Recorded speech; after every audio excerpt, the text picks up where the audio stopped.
In this series of top 10 questions that we have about the offer to purchase and contract, today we're going to be dealing with what I believe is actually the top question that I deal with. Agents often will ask, we're under contract now, but I do not have the due diligence money from the buyer. The seller doesn't have the money yet. So what happens in that particular case?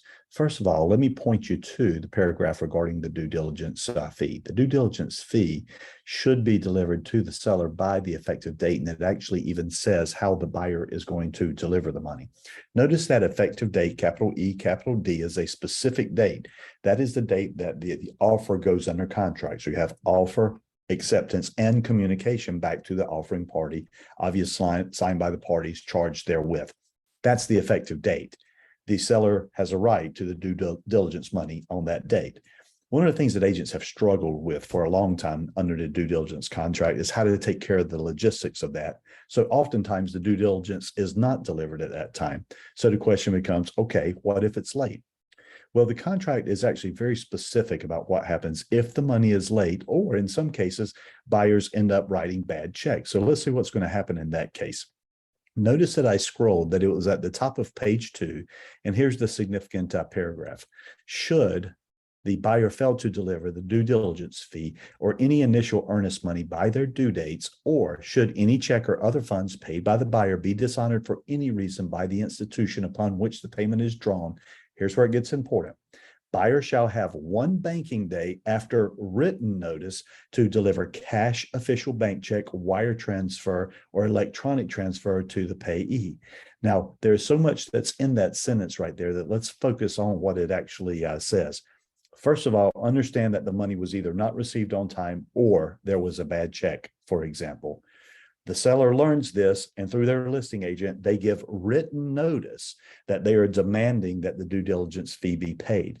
Once they demand in writing to receive the money, then it starts the clock ticking, and the buyer has to get that money to the seller by the end of the next banking day. Notice that word banking day is used here. It's the only time in this contract that the word banking day is used. Okay. Now, what happens if the buyer is not able to accomplish that? Oh, I'm sorry. Before I move on, let me mention this. Once the seller makes a written demand, it's no longer okay to just give a check.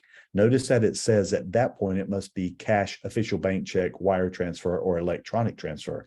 So not only does the seller say, I want the money, they actually say, I want it in one of these forms. So we're not dealing with having to wait for a check to clear. In the event that the buyer is unable to do this, notice what happens in the next sentence in this contract.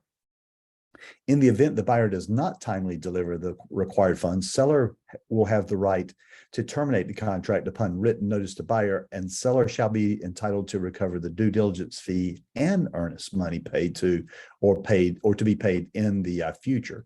So notice what it's saying in that point is if the buyer makes no effort to deliver the due diligence fee, this is one of the few cases where a buyer can actually be in breach during the due diligence period.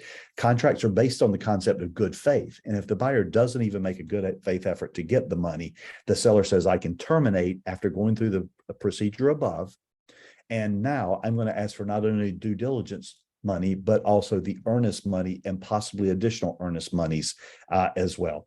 Anyway, this is probably my most common question that I receive in order to the offer to purchase. If you have any questions and you'd like to follow up on this, feel free to drop your question into the chat, and I will get back to you. And possibly we have some attorneys who are looking at this as well. They may be able to comment intelligently on this as well. Good luck, guys.